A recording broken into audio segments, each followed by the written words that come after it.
Shalom, shalom saudara yang dikasih oleh Tuhan. Bersyukur Bapak Ibu sesuai dengan tema hari ini, masih dalam bulan ini yaitu kasih. Hidup di dalam kasih. Kebetulan juga kemarin ada hari apa Bapak Ibu? Yang kenceng. Anak-anak muda biasanya tahu, yang sudah terima coklat, bunga dari suami, istri, pacar, atau dari orang tuanya angkat tangan. Ada ya? Elin belum? Yang lainnya udah, Cuantau juga sudah dapat ya dari suami. Pamer dikit ya. Enggak Bapak Ibu. Jadi siapapun yang merayakannya kemarin bersyukur dan bertepatan juga pada hari ini kita akan bersama-sama membahas tentang kasih. Jadi kasih itu bukan hanya sekedar kita bagi-bagi coklat, sekedar bagi-bagi bunga sama pasangan anak kita, tetapi ada yang jauh lebih besar dari itu. Hidup dalam kasih yang terasa dan terlihat. Jemaat yang dikasih oleh Tuhan, kasih adalah identitas orang percaya. Orang dengar kata Kristen, yang mereka ingat seringkali itu apa Bapak Ibu? Apa? Kalau orang-orang di luar sana dengar kata Kristen, apa yang mereka ingat atau apa yang ada di pikiran mereka? Adalah kasih. Ada amin? Orang Kristen sama dengan kasih. Tidak sedikit orang yang menjadi percaya kepada Tuhan karena melihat yang namanya kasih.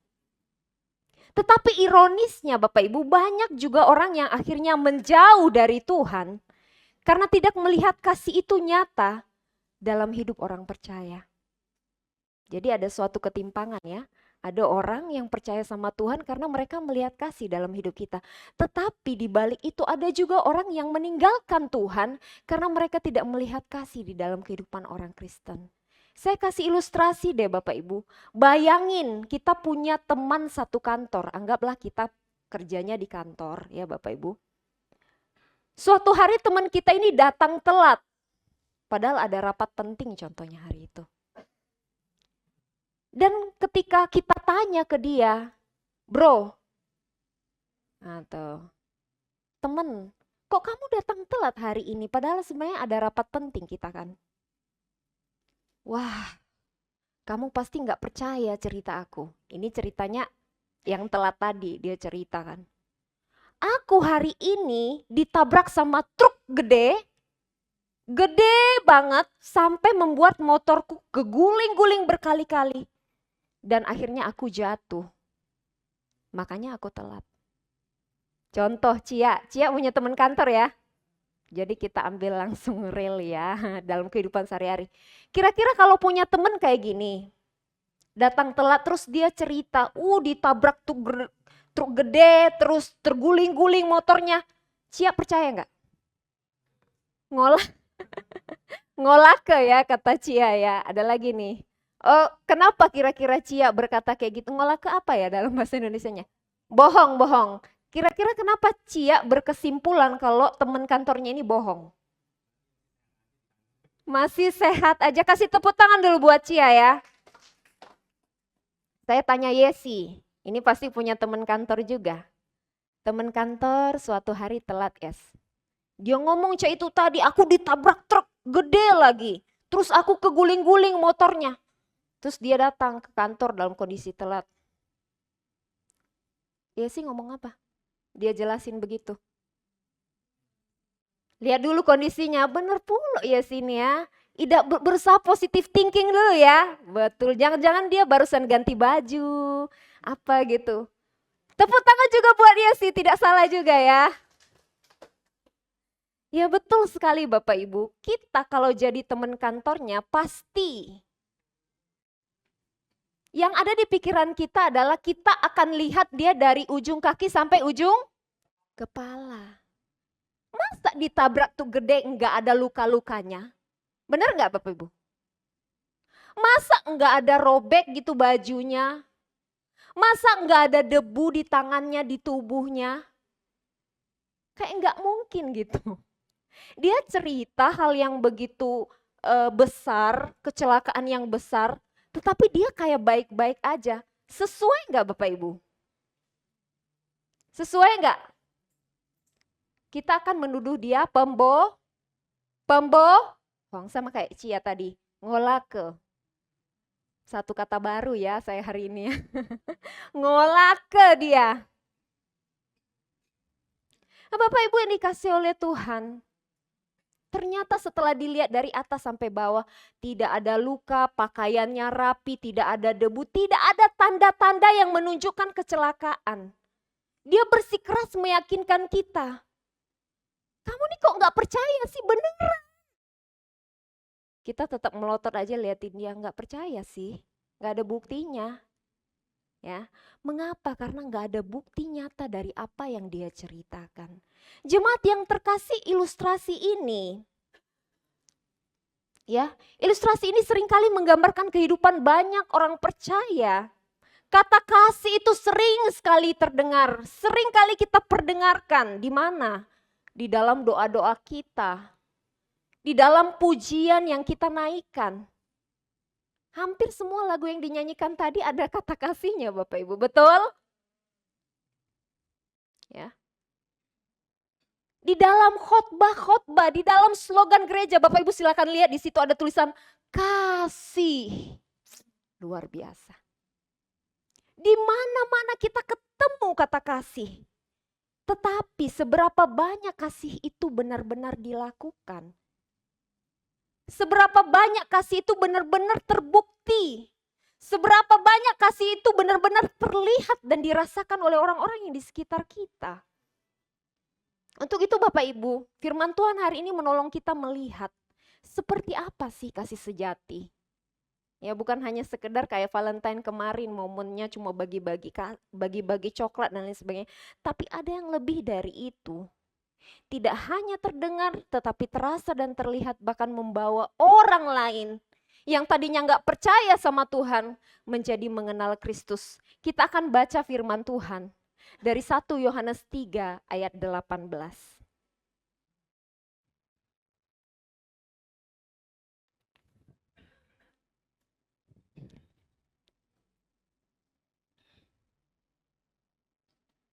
Yang sudah mendapatkan katakan amin.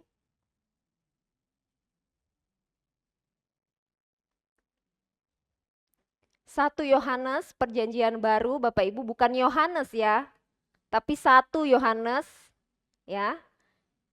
1 Yohanes 3 ayat 18 yang sudah mendapatkan katakan amin.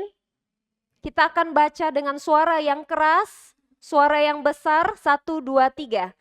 Anak-anakku, marilah kita mengasihi bukan dengan perkataan atau dengan lidah, tetapi dengan perbuatan dan dalam kebenaran. Nah Bapak Ibu dikasih oleh Tuhan, firman Tuhan katakan dengan perkataan, bukan dengan perkataan atau lidah, tetapi dengan perbuatan dan dalam kebenaran. Apa yang firman Tuhan ingin sampaikan kepada kita hari ini? Yang pertama adalah, kasih itu dilakukan, bukan diucapkan. Katakan dilakukan. Saudara, kasih itu tidak cukup hanya diucapkan dengan kata-kata yang manis, tetapi itu harus dinyatakan dalam tindakan nyata. Saudara, menarik di sini ayat yang kita baca tadi, Yohanes di situ memakai dua kata. Ya, kita mengasihi bukan dengan perkataan, satu lagi, atau dengan lidah. Perkataan dan lidah memakai dua kata di situ. Saudara, sekilas dua kata ini tampak sama. Mirip nggak Bapak Ibu? Jadi kalau kita baca Alkitab biasanya mirip, udah kita skip aja, intinya sama gitu. Padahal sebenarnya sengaja dicatat ada makna dan nuansa yang berbeda dari antara dua kata itu. Enggak sembarangan aja Alkitab itu dicatat, perkataan lidah dimirip-miripin, diulang-ulangi supaya ada penegasannya. Enggak Bapak Ibu, ada makna yang terselubung, ada makna yang dalam di dalamnya. Bapak Ibu, perkataan dan lidah itu mengandung dua nuansa makna yang berbeda. Kata perkataan itu menunjukkan pada ucapan yang tersusun rapi. Perkataan yang serius, terencana, bahkan formal. Contohnya apa? Kasih contohnya dinyatakan ketika suami istri menyampaikan janji nikah ya Bapak Ibu. Itu kan disusun, direncanakan, serius, formal. Tetapi ada juga yang atau dengan lidah. Dengan lidah ini menunjukkan ungkapan yang spontan, kebalikannya dengan yang tadi. Spontan, emosional, bisa berupa rayuan, gombalan, atau bahkan bercanda. Ya, jadi ada dua makna yang berbeda ya Bapak Ibu. Satu kata yang serius, satu yang emosional, spontan. Nah, apa yang ingin disampaikan oleh Yohanes di sini? Mau jenis apapun dia, mau dengan perkataan, dengan lidah, baik itu diucapkan secara formal maupun spontan, kasih itu tidak boleh berhenti pada kata-kata. Jangan cuma kata-kata, Bapak Ibu. Ya. Karena itu Yohanes melanjutkan dengan kata perbuatan, ya. Dengan kata perbuatan di dalam bahasa Yunani, Bapak Ibu, itu berarti ergon, yang artinya kita nggak boleh menyatakan kasih aja dengan perkataan atau lidah, tetapi dengan perbuatan. Artinya apa? Di situ ada pekerjaan yang nyata, di situ ada tindakan yang berdampak, di situ ada sesuatu yang dapat diuji dan dinilai. Artinya, kasih sejati itu bukan cuma konsep atau bahkan cuma sekedar niat baik. Saya mau tanya Bapak Ibu, niat baik itu bagus nggak? Vio, niat baik itu bagus nggak? Bagus, tapi cuma sekedar niat aja, nggak ada tindakan. Nggak ada gunanya ya. Kita niatan baik tapi nggak ada tindakan, sama aja bohong Bapak Ibu. Bukan itu kasih yang Tuhan mau, tetapi bertindak. Kasih sejati itu selalu meninggalkan jejak bagi orang-orang yang menerimanya. Kalau kasih itu ada, firman Tuhan menyampaikan kepada kita, kasih itu nggak mungkin tidak terlihat, pasti terlihat, dia tidak akan tersembunyi. Realitanya apa? Banyak kasih yang terdengar rohani, tetapi hidup kita sama sekali nggak mencerminkan apa yang kita ucapkan. Saudara, Tuhan Yesus sendiri memberikan firman ini bagi kita. Bukan sebagai Tuhan yang hanya bisa nyuruh-nyuruh. Bukan hanya sebagai Tuhan yang duduk di sorga dan cuma perintah aja. Hei umatku, jemaatku, silakan mengasihi. Enggak. Tuhan Yesus itu memberikan contoh yang sempurna. Tuhan Yesus itu memberikan teladan yang sempurna. Ia tidak hanya Bapak Ibu berkata-kata dengan manis. Di dalam firman Tuhan di perjanjian lama, betapa banyak perkataan-perkataan Tuhan yang begitu indah kepada jemaatnya, kepada umatnya. Banyak Bapak Ibu. Aku tidak akan meninggalkan engkau. Engkau adalah umatku. Aku akan setia kepadamu. Saya baca di Yeremia 31 ayat 3 dikatakan di situ, aku mengasihi engkau. Itu kata-kata Tuhan loh. Dengan kasih yang kekal. Wah, saya waktu baca ini Bapak Ibu, Tuhan Yesus itu mengungkapkan kata-kata yang indah. Tuhan Yesus itu menyatakan, Tuhan itu menyatakan betapa Tuhan mencintai kita. Tetapi itu bukan sekedar kata-kata. Dia buktikan gak Bapak Ibu? Buktikan gak? Buktikan. Dia datang ke dunia, dia mati di kayu salib. Ada nggak Tuhan lain yang kita dengar yang melakukan bukti kasih sebesar ini? Ada nggak Bapak Ibu? Nggak ada loh. Cuma Yesus yang membuktikan kasihnya dengan nyata, dia mati di kayu salib dan berkorban bagi kita sebagai tindakan kasih yang nyata. Jadi ini menguatkan kita bahwa kita nggak boleh mengasihi sekedar kata-kata tetapi dengan perbuatan. Lalu bentuk kasih seperti apa yang Tuhan mau kita lakukan. Itu terdapat dalam 1 Korintus 13 ayat 4 sampai 8 Bapak Ibu. Ya. Bapak Ibu boleh baca, boleh buka, kita sama-sama akan melihat di situ betapa banyaknya bentuk-bentuk kasih yang Tuhan mau kita lakukan. Dalam 1 Korintus 13 ayat 4 sampai 8, pertama-tama dikatakan kasih itu adalah sabar. Jadi Bapak Ibu, kasih itu bukan hanya serta-merta dalam pikiran kita kalau udah dengar kata kasih, oh artinya murah hati. Enggak, kasih itu luas. Kasih itu berarti kita sabar. Kasih itu mampu menahan diri, tidak mudah meledak, dia bertahan menghadapi kelemahan orang lain. Hai engkau para suami dan istri.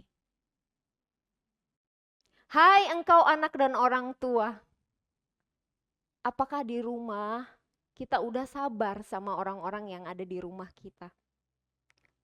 Sama pasangan kita, sama orang tua kita. Oh banyak tuh suami-suami yang mengeluhkan istrinya. Cuan tahu istri saya ngomel terus di rumah, menyi-menyi mulutnya. Capek telinga saya. Kalau saya ngomong sih lebih baik banyak berkata-kata ya nggak Bapak Ibu? Daripada kehilangan kata-kata. Bener nggak? Ko Ferry? Lebih baik Ce Devi banyak ngomong atau diem seharian? Banyak. Ko Yudi? Lebih baik Ce Hakim banyak ngomong atau diem aja? Ayo jujur, jujur. Diam. Banyak suami yang ngeluhin istrinya gara-gara cerewet. Ya memang wanita itu diciptakan begitu. Berapa ribu kata dalam sehari wanita harus ngomong Bapak Ibu? Ya. Ribuan kata, memang dia diciptakan seperti itu. Itu kenapa kalau ada pengumpamaan, ini buat yang remaja-remaja ya. Mars dan Venus, yang Mars itu Venus. Mars itu cowok apa cewek ya? Cowok, Mars itu cowok, Venus itu cewek. Planetnya beda. Yang satu berperasaan, yang satu logis banget pikirannya. Nggak bisa nih kalau nggak saling memahami. Nggak bisa nih kalau nggak bisa saling sabar. Betul nggak? Harus bisa saling sabar. Yang anak kepada orang tua. Anak-anak zaman sekarang, wah teknologi canggih. Banyak ngomelin orang tuanya. Papa mamaku gaptek. Kuno, wong kuno. Nggak ngikutin perkembangan zaman. Wih sabar, sebagai anak ngajarin orang tuanya sabar. Seperti orang tua dulu sabar terhadap kita. Demikian sebaliknya. Jadi harus saling sabar dengan kelemahan orang lain. Itu baru sabar loh Bapak Ibu. Belum kita lompat ke bagian kedua, murah hati. Mari kita bermurah hati, kasih itu aktif berbuat kebaikan. Bukan hanya tidak menyakiti, tetapi benar-benar sengaja punya hati untuk menolong. Seberapa banyak di ruangan ini yang murah hati? Saya bersyukur Bapak Ibu, banyak jemaat-jemaat kita yang murah hati, suka berbagi tanpa diminta. Kasih tepuk tangan dulu. Itu murah hati namanya. Enggak tergantung besar kecil, yang penting aku mau kasih dulu deh, aku mau menolong orang dulu deh. Itu sangat baik. Yang ketiga, tidak cemburu. Kasih itu, dia tidak iri atas keberhasilan dan kebahagiaan orang lain. Loh, kalau kita cemburu hari ini Bapak Ibu, kita iri sama orang lain lebih sukses dari kita. Oh kok rasanya bisnisnya tinggi terus, di atas terus. Kok kita, wah kayak gelombang ya Tuhan ya. Kadang jauh banget ke dalam Tuhan ya, kok dia di atas terus. Wah hati-hati Bapak Ibu, Anda nggak mempunyai kasih. Kalau kita memelihara hati yang cemburu, kita iri dengan keberhasilan orang lain, kita nggak punya kasih. Tetapi kalau kita happy, lihat orang lain bahagia, lihat orang lain sukses, itu baru namanya kasih. Keempat, tidak memegahkan diri atau tidak sombong. Kasih itu tidak pamer. Tidak merasa perlu diakui atau dipuji. Kasih itu tidak merasa lebih tinggi dari orang lain. Ya. Kasih itu tidak melakukan yang tidak sopan. Kasih menjaga sikap, perkataan, dan tindakan, dan ini yang penting. Dia enggak melukai atau merendahkan orang lain. Ya, itu makna dari tidak melakukan yang tidak sopan. Yaitu dia tidak melukai atau merendahkan orang lain baik dengan sikapnya, baik dengan perkataannya. Tidak mencari keuntungan untuk diri sendiri. Ya. Kasih itu enggak egois, Bapak Ibu. Tiba-tiba nih kita ada jamuan makan di gereja. Kita cuma mikirin gimana aku kenyang, gimana aku dapat makanan yang banyak, gimana aku yang pertama. Jangan. Sekarang kita coba ubah mindset kita. Kita kalau ada jamuan makan, contohnya di gereja, dimanapun. Belajar yuk utamain orang lain. Mudah nggak Bapak Ibu? Nggak mudah, namanya juga mengasihi. Mengasihi bukan mengasihi diri sendiri, mengasihi orang lain. Belajar, silahkan. Yang tua-tua duluan, gitu. Jangan cuma mikirin diri sendiri. 7, tidak pemarah. Ini saya sudah sampaikan tadi, bahwa menyampaikan sesuatu itu tidak harus selalu dengan marah-marah, tetapi bisa dengan cara yang lain. Tidak menyimpan kesalahan orang lain, artinya tidak pendendam. Tidak bersukacita atas keadilan, menutupi segala sesuatu, dan kasih itu tidak berkesudahan, artinya kasih itu tidak pernah habis oleh waktu, keadaan, atau kegagalan. Saudara, Tuhan rindu kita melakukannya, dan jangan merasa puas karena kita sudah melakukan salah satunya. Kembangkan juga hal lain, biar kita terus berkelimpahan dalam kasih yang nyata. Saudara, Tuhan melanjutkan dalam ayat ini, walaupun ini cuma satu ayat Bapak Ibu, tetapi sangat kaya maknanya. Yohanes tidak berhenti pada kata perbuatan, ia menambahkan satu kata penting setelah itu, yaitu di dalam perbuatan. Artinya, kasih harus dilakukan dengan hati yang jujur, tanpa kepura-puraan, dan tanpa motivasi yang tersembunyi. Wah, ini sangat penting Bapak Ibu ya. Karena ada tindakan Bapak Ibu yang dilakukan, tindakan yang mulia, tetapi itu didorong ternyata oleh kepentingan dan pencitraan. Ya. Karena banyak perbuatan baik, tetapi belum tentu itu kasih yang benar. Nah, balik lagi ya tadi, di dalam perbuatan dan di dalam kebenaran. Ya. Mari kita melakukan perbuatan itu, kasih yang contoh sebutin tadi di dalam firman Tuhan. Dengan apa? Di dalam kebenaran. Karena intinya ini, bagi Tuhan perbuatan itu penting, tetapi motivasi yang murni jauh lebih penting. Jangan kita berbuat baik, banyak nih sekarang, khususnya konten-konten kreator, berbagi-bagi ya, sedekah, betul ya? Tapi di videoin ya. Banyak sekarang juga settingan Bapak Ibu, itu dibayar orangnya, nggak benar-benar dibagiin. Setelah dicari tahu, wah banyak yang settingan. Dibayar ya, memang gak seberapa dengan yang dikasih. Tujuannya apa? Untuk konten. Pamer. Dapat pujian. Ya. Jangan sampai seperti itu Bapak Ibu. Jika manusia bisa kita tipu, Tuhan tidak bisa kita tipu.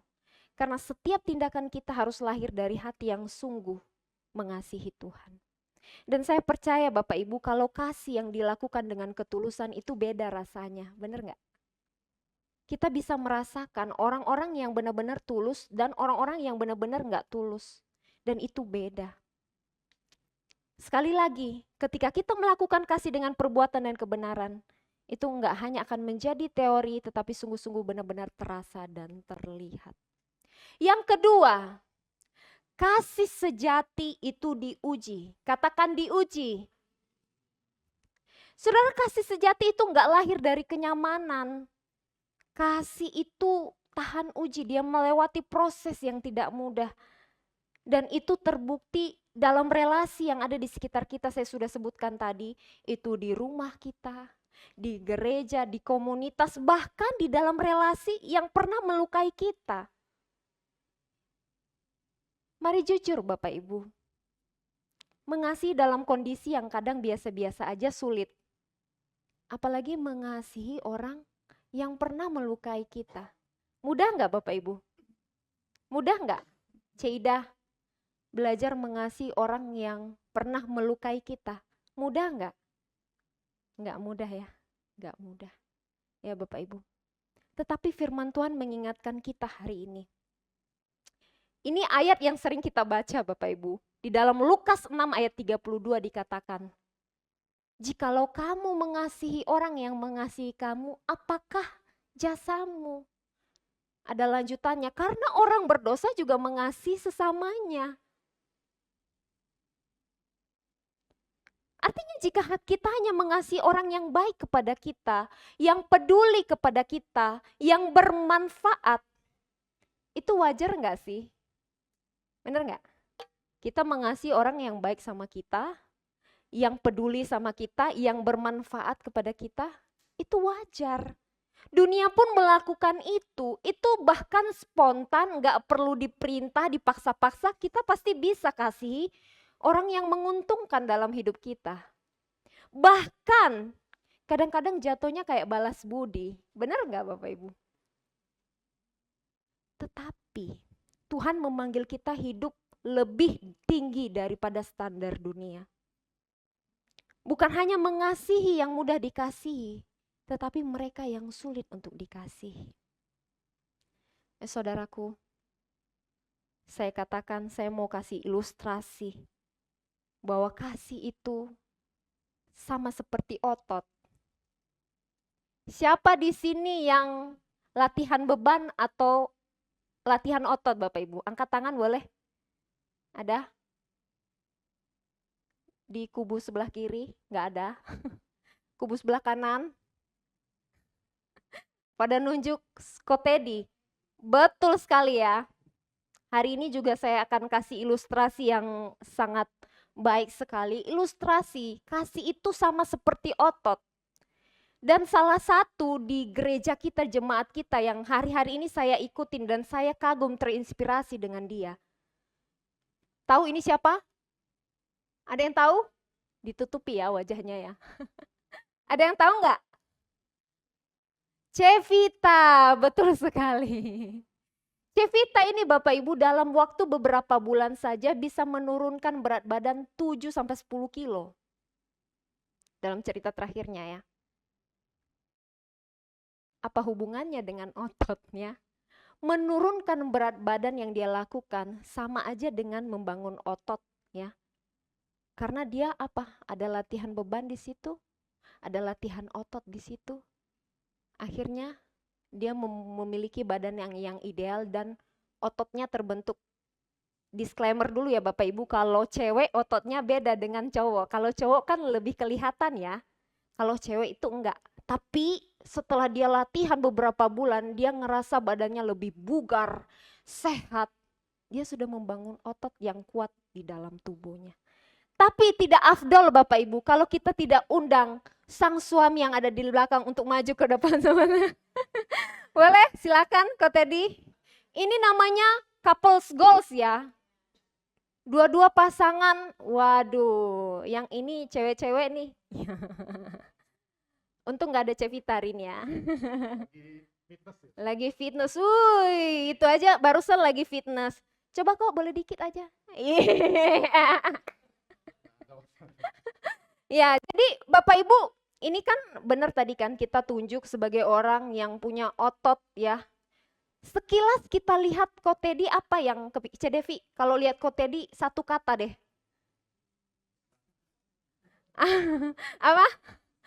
Sehat. Waduh. CR. Kok Kiki, sekilas lihat Ko Teddy satu kata aja. Botak. Malah sorotin botaknya. Ya memang sih banyak ciri khas ya Ko Teddy ya. Tania, kalau lihat susu Teddy, kira-kira satu kata yang ada di pikiran Tania. Besar. Ya, jadi Bapak Ibu kalau kita lihat kok Teddy badannya kekar, besar, mungkin kalau flexing otot bisa nih. Tapi kok Teddy-nya rendah hati, katanya nggak mau pamer ya. Wah. Jadi kita sangat bersyukur dengan kehadiran kok Teddy ini, olahraganya, contohnya badannya yang seperti ini, membuat gereja kita sangat-sangat beruntung, betul nggak? Kenapa beruntung? Setiap ada contohnya bagian keamanan, kita akan suruh orang kalau lihat Bapak Teddy udah mau lari duluan. Badannya kekar, besar, berotot gitu kan. Kita juga bersyukur di gereja setiap kali penerima tamu di luar. Kita selalu mengandalkan Bapak Teddy. Kasih tepuk tangan dulu. Jadi selama bertahun-tahun gereja kita aman, kita selalu taruh Ko Teddy di depan. Tuhan Yesus. Betul ya Tuhan Yesus. Oke, tapi balik lagi ke poin ini ya Ko Teddy ya. Menurut Ko Teddy, ini kita sambil sekali mendayung 2 pulau dilampaui ya. Kita bahas otot juga.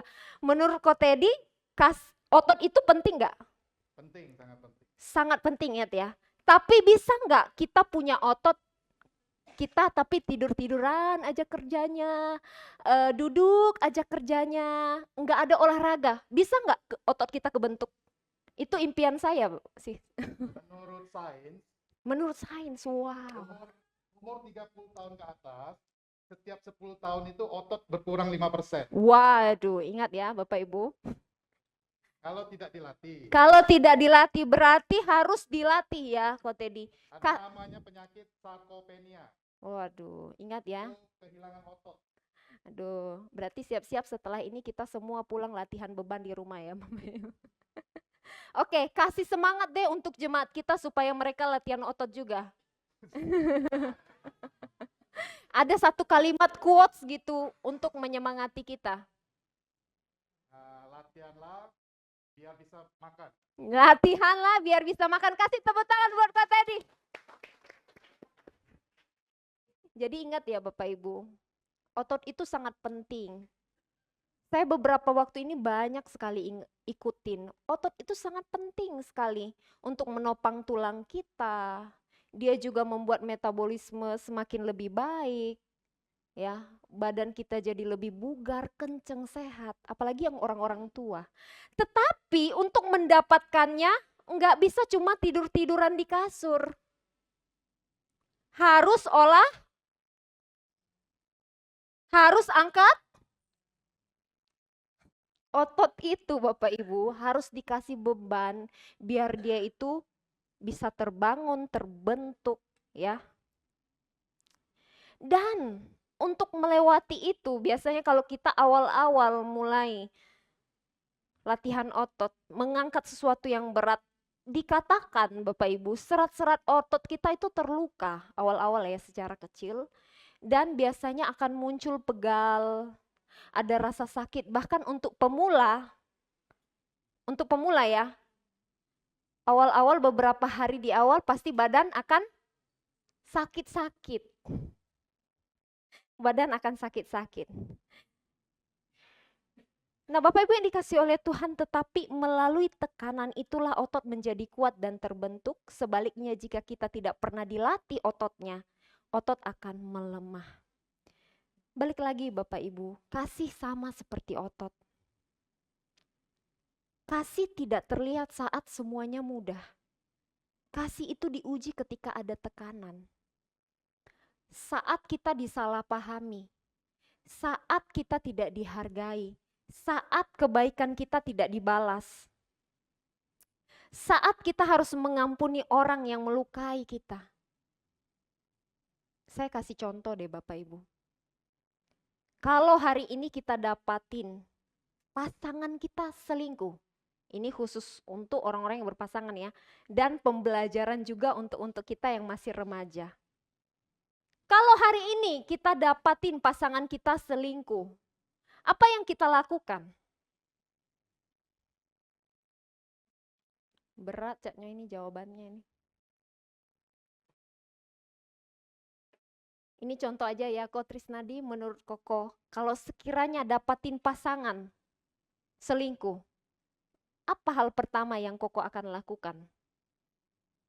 Ini contoh, nggak mungkin terjadi. Ini keluarga yang harmonis ya, Bapak Ibu ya. Apa?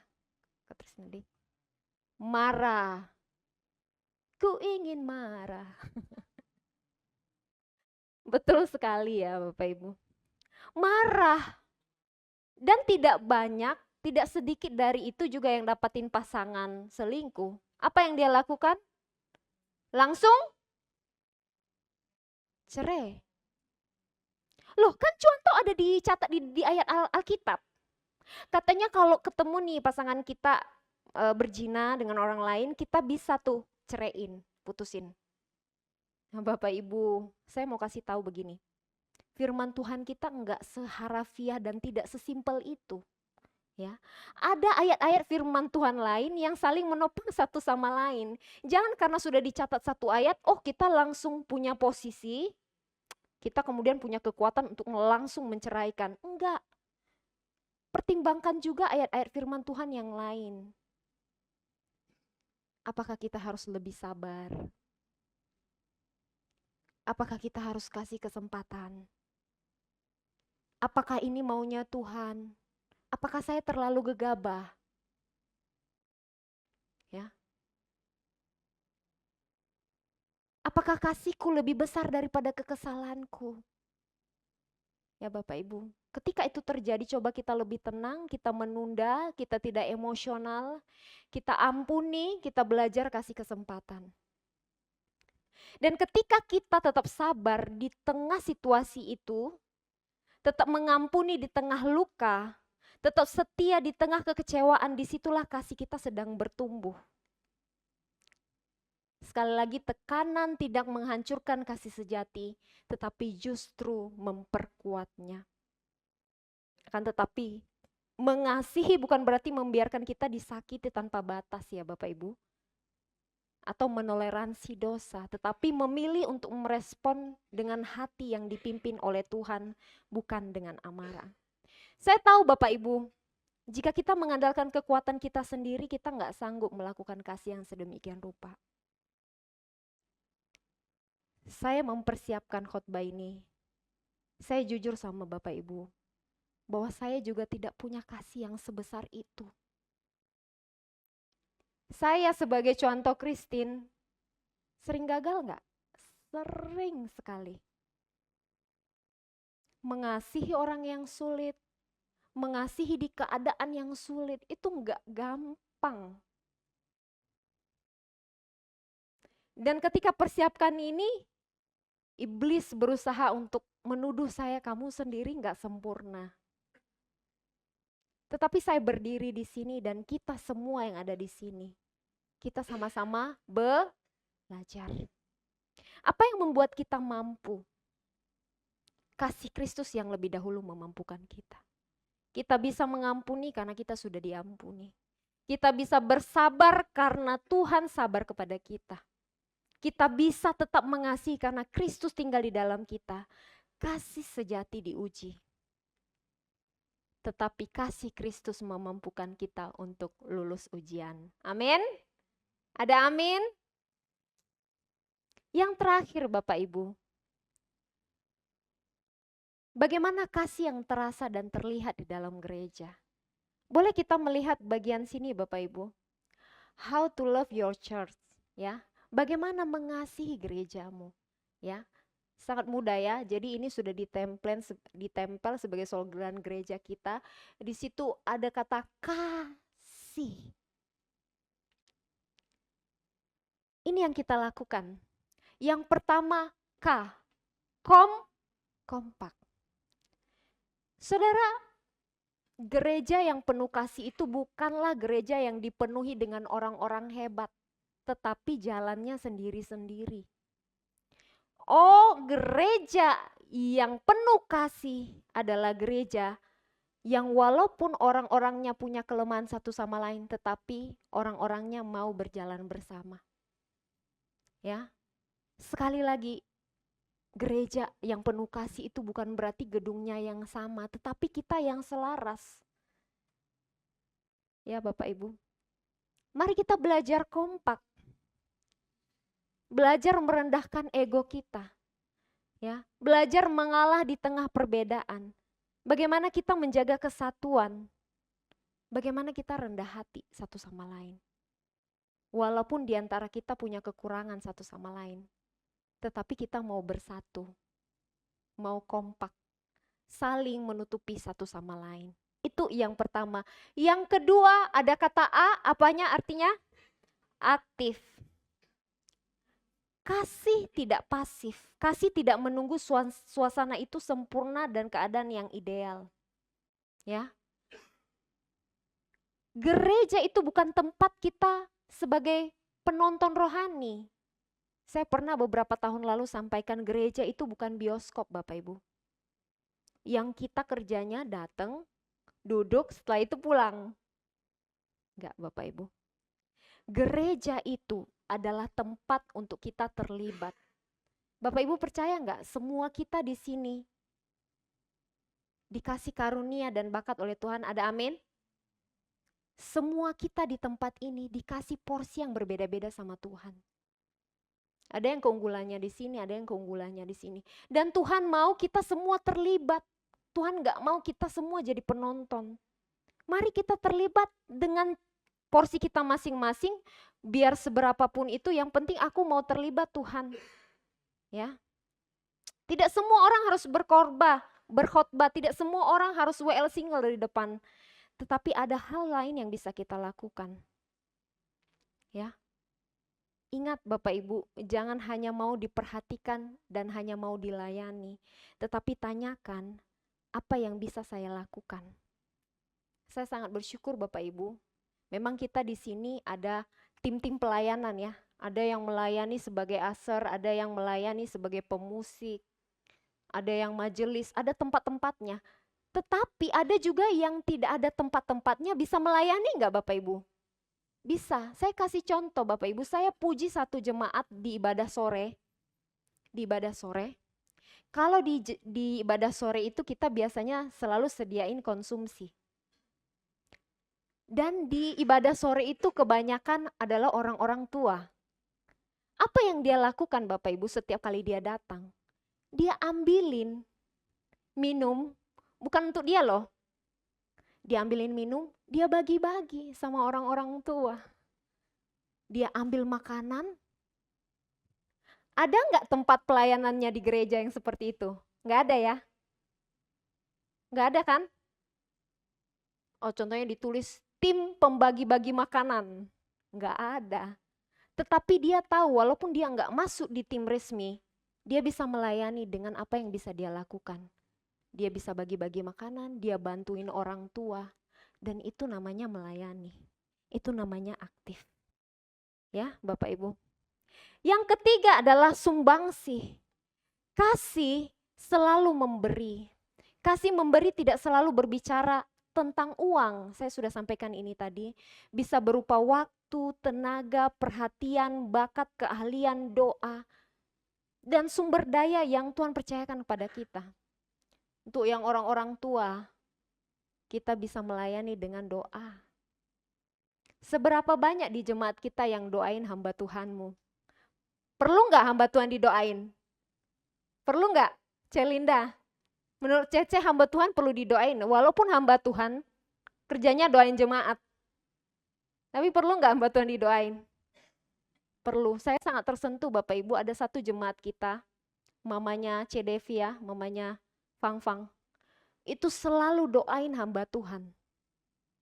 Selalu doain hamba Tuhan, kita disebutin namanya katanya. Dan itu adalah luar biasa pelayanannya menurut saya. Apa yang bisa kita kasih? Sumbangsi apa? Biar itu kecil, besar, itu sama-sama kalau dilakukan, diberikan, itu pasti akan berdampak bagi gereja kita. Inisiatif. Nah, kita sering gagal dalam hal ini Bapak Ibu. Banyak sekali relasi yang retak dalam gereja itu bukan karena tidak ada kasih, tetapi karena tidak ada yang mau melangkah duluan. Kasih itu berani memulai. Memulai untuk minta maaf dulu. Hari ini Bapak Ibu, kalau di antara kita jemaat ada yang saling gesekan, berani nggak kita mau minta maaf duluan? Mana mau lah, cuman tahu dia duluan lah, orang aku nggak salah. Tapi ini yang Tuhan mau, inisiatif. Mulai dulu percakapan, mulai dulu minta maaf. Nantilah urusan salah benar. Tapi kita gimana nih? Mau sama-sama nih berjalan. Memulai menyapa. Siapa di sini yang datang ibadah sukanya nyapa? Hah? Gimana kabarnya? Jangan karena disuruh berdiri, ayo kita sapa salam, baru kita sapa salam. Tapi tanpa diminta kita inisiatif. Saya senang tuh kalau ada jemaat kita, semakin banyak jemaat kita. Ini bukan tugasnya hamba Tuhan aja perhatiin jemaat, tetapi sesama jemaat saling memperhatikan. Ya enggak? Yang muda datangin yang tua tanyain yang muda. Gimana Su, udah sehat belum hari ini? Gimana Su, bisnisnya? Udah lebih baik belum? Mulai membantu apa yang bisa aku lakukan. Memulai memberi banyak Bapak Ibu. Jangan tunggu siap, jangan tunggu waktu yang tepat. Yang kelima adalah hadir. Saudara, kasih itu enggak selalu banyak bicara, tetapi bagaimana kita selalu setia hadir. Firman Tuhan katakan dalam Roma 12 ayat 15 dikatakan, bersukacitalah dengan orang yang bersukacita, tetapi menangislah dengan orang yang menangis. Menangislah dengan orang yang menangis. Artinya Bapak Ibu, jangan cuma datang hadir ketika kita diundang sama orang yang kaya aja, kita datang kalau ada makanannya aja, tapi kita juga bisa datang bukan hanya di acara syukuran, tetapi datang juga di saat titik-titik terendah kehidupan orang. Salah satunya yang paling real, apa itu? Di saat kedukaan. Saya mau garis bawahi ini dan saya sering kali sampaikan masukan ini di rapat hamba Tuhan. Saya sangat sedih Bapak Ibu. Biasanya kalau kita ada kedukaan, itu yang datang berapa orang? Bisa dihitung jari. Dan orangnya itu-itu terus. Sedangkan saya boleh iri nggak jadi hamba Tuhan? Saya lihat jemaat yang lain, kalau ibadah kedukaan penuh Bapak Ibu, kursinya semua penuh. Karena saya bertanya-tanya kenapa, ada apa? Banyak yang berkata begini, kita itu datang hanya kepada orang yang kita kenal aja. Bapak Ibu setuju enggak? Kalau saya pribadi Bapak Ibu, saya kurang setuju. Memang kita enggak ada keluarga secara darah ya. Tetapi Tuhan menyatukan kita sebagai keluarga rohani. Kalau keluarga nyata dalam kehidupan kita, contohnya nih, dia ada masalah apa-apa, kita ikut khawatir enggak? Ikut khawatir. Ini semua keluarga rohani kita Bapak Ibu. Ada satu yang kedukaan, ada satu yang punya masalah, ada satu yang berada dalam titik terendah kehidupannya. Datang, minimal hadir, nggak usah kasih uang. Datang Bapak Ibu. Sempatkan waktu kita. Dan ini kesaksian nyata Bapak Ibu, saya mau kasih tahu Bapak Ibu. Ada jemaat kita yang tadinya nggak datang gereja, gara-gara jemaat kita rajin hadir, besuk berulang kali. Datang pada waktu kedukaan. Puji Tuhan, semenjak almarhum suaminya ya udah dikremasi dan dibuang abunya. Setelah minggu itu dia rajin sampai hari ini datang ke gereja. Padahal udah puluhan tahun nggak datang ke gereja? Kasih tepuk tangan dulu. Walaupun nggak ada orangnya di sini ya.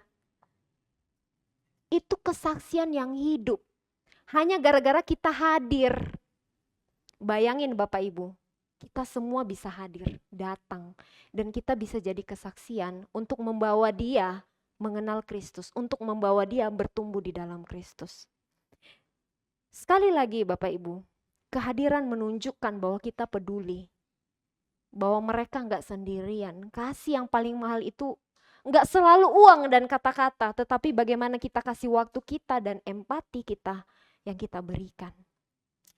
Saudara, saya akan menutup khotbah hari ini. Firman hari ini saudara tidak meminta kita tepuk tangan yang hebat, tetapi mendorong kita untuk ambil keputusan. Ya, dunia ini tidak membutuhkan gereja yang pandai berbicara tentang kasih, tetapi dunia ini membutuhkan gereja yang menunjukkan kasih. Mari kita bertanya Bapak Ibu,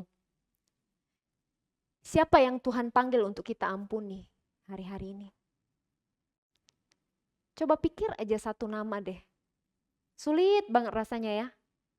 Coba pikir Bapak Ibu, siapa sih yang hari ini Tuhan mau panggil kita ampuni? Berat banget. Tapi coba bawa sama Tuhan, Tuhan, jujur aku masih susah banget ngampuni satu nama ini. Tapi bisa gak Tuhan tolong aku? Yang kedua, di mana Tuhan memanggil kita untuk memulai kasih? Di mana Bapak Ibu? Di keluarga kita, di gereja kita, di relasi kita. Jangan ditunda. Apa yang bisa kita lakukan? Hal kecil apa? Yang ketiga, kasih apa yang selama ini hanya kita ucapkan tetapi belum kita hidupi? Mari kita renungkan sama-sama. Biarlah firman Tuhan ini sungguh mendorong kita untuk menjadi pelaku. Firman Tuhan bukan hanya pendengar dan bukan hanya penonton dari firman Tuhan. Mari kita berdoa. Bapa dalam surga, terima kasih Tuhan untuk kasih setiamu. Bersyukur untuk firman Tuhan yang Tuhan sudah perdengarkan bagi kami. Kami bersyukur Tuhan karena hari ini Tuhan Engkau mengingatkan kami tentang kasih. Biarlah Tuhan kami sungguh melakukan kasih itu dalam hidup kami. Seperti Tuhan sudah mengasihi kami terlebih dahulu. Ajar kami Tuhan untuk mengasihi seperti yang Tuhan mau. Ajar kami untuk mengampuni, ajar kami untuk lemah lembut, ajar kami untuk sabar. Ajar kami Tuhan untuk mengasihi lebih lagi. Ini doa kami Tuhan, di dalam nama Tuhan Yesus. Kami berdoa dan mengucap syukur. Amin.